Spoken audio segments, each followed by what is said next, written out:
एक गांव में एक महात्मा जी का आश्रम था, जहां गांव के लोग रोज सत्संग सुनने आया करते थे।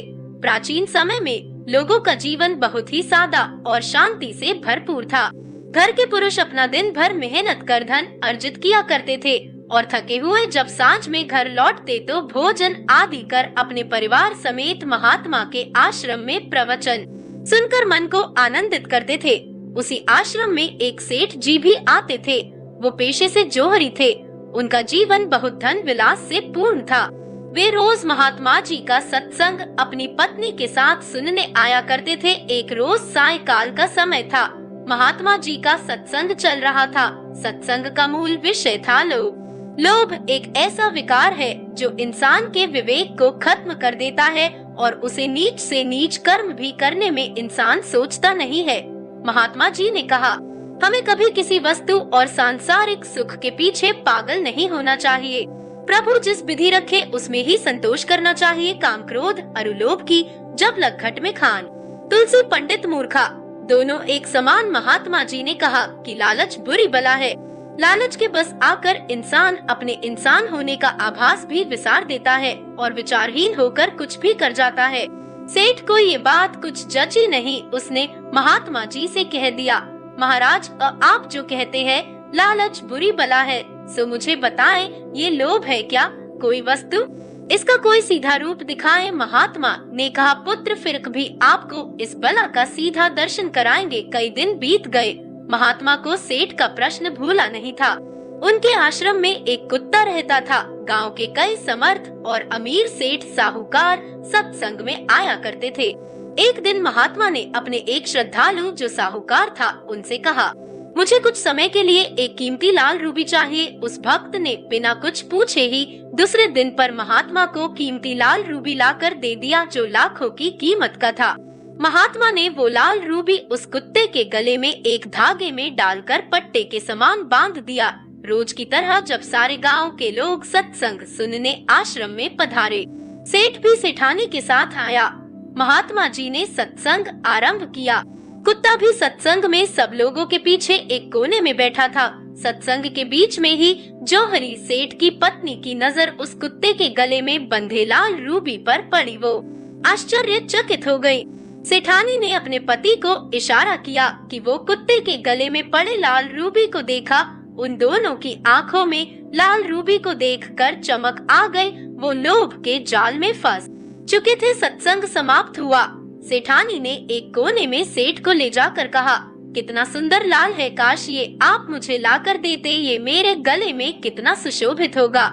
सेठ बेचैन हो गया। उसे समझ नहीं आ रहा था कि कुत्ते के गले से लाल रूबी कैसे उतारे। उसने सीधे जाकर महात्मा से कहा, महाराज ये कुत्ते के गले में क्या बांध रखा है? महात्मा जी उस समय एकांत में बैठे थे। सारे श्रद्धालु अपने अपने घर चले गए थे। महात्मा जी जो उन दोनों के मन की हालत समझ गए था। महात्मा बोले, पुत्र आश्रम के सेवदारियों को साफ सफाई करते हुए यही कहीं मिल गया होगा। मुझसे पूछा तो मैंने उनको आदेश दिया कि मामूली सा पत्थर ही होगा, कुत्ते के गले में बांध दो। जौहरी बोला, महाराज मैं इससे भी सुंदर पत्थर आपको ला दूंगा, आप उसे इस कुत्ते के गले में बांध देना। ये आप मुझे दे दो। इसे कौन सा नुमाइश में जाना है? महात्मा ने बोला, यही बंधे रहने दो इसे, घर पर ही तो बैठना है, तुम क्यों तकलीफ करते हो? साधारण सा पत्थर ही बंधा रहने दो। जौहरी ने हर तरह की बातें बनाने का प्रयास किया कि कुछ करके रूबी उसे मिल जाए। उसे क्या पता था कि ये सब महात्मा जी की योजना है उन्हें समझने के लिए। अंत में सेठ ने महात्मा से आक्रोश में कहा, महाराज अगर किसी उपाय से आप मुझे ये दे सकते हो तो वो अवस्था मुझे बताएं। महात्मा जी बोले, ये मैं तुम्हें एक ही अवस्था में दे सकता हूँ। महात्मा का इतना कहना था कि सेठ सेठानी की चेहरे पर खुशी मंडराने लगी। वो दोनों तो कुछ भी करने को तैयार थे। उन्होंने कहा, जल्दी बताएं। महात्मा बोला, तुमको इस कुत्ते के साथ उसके बर्तन में भोजन ग्रहण करना होगा। सेठानी ने कहा, बस इतनी सी बात? उसने सेठ को कहा, थोड़ी देर की तो बात है, जैसे तैसे हम ये कार्य कर लेंगे, बदले में हमारा कितना लाभ होगा। उन दोनों ने महात्मा की शर्त स्वीकार कर ली। थोड़ी देर में एक श्रद्धालु ठंडी खीर बनाकर एक थाली में परोस कर ले आया। जैसे ही थाली कुत्ते के सामने रखी, उसने मुंह डालकर उसे झूठा कर दिया। अब जौहरी सेठानी भी शर्त के मुताबिक थाली में से खीर खाने को तत्पर हुए। जैसे ही वो दोनों खीर मुंह में डालने वाले थे, महात्मा जी ने झट से उन दोनों के हाथ पकड़ लिए और कहा, लो पुत्र, आप देख लो, यह है लालच का सीधा और प्रत्यक्ष प्रमाण। तुम स्वयं ही लोभ का रूप बन गए हो। इस घड़ी लाल रूबी की लालसा में कुत्ते की झूठी खीर खाने के लिए भी तैयार हो गए। क्या यह लाल रूबी, जिसके लिए तुम दोनों इतना नीच कर्म करके अपने मनुष्य पद से गिरने को तत्पर हो गए, मरण उपरांत साथ जाएगा?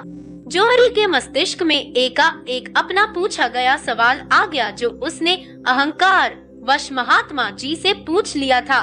वो बहुत लज्जित हुआ।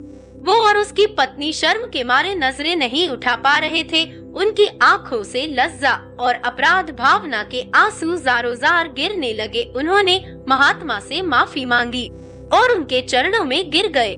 महात्मा जी ने उनके सिर पर प्यार और करुणा से हाथ रखा। निर्मल और स्वच्छ हृदय के कारण उनकी स्थिति देखकर महात्मा जी की आंखों में भी आंसू आ गए। उन्होंने उन दोनों को प्यार से समझाया और सद्मार्ग पर चलने की शिक्षा दी। लालच बुरी बला है। जब इसका आक्रमण मानुष पर होता है, तब उसके विवेक का नाश कर उसे बुद्धिहीन बना देता है। इस कारण लालच कभी नहीं करनी चाहिए।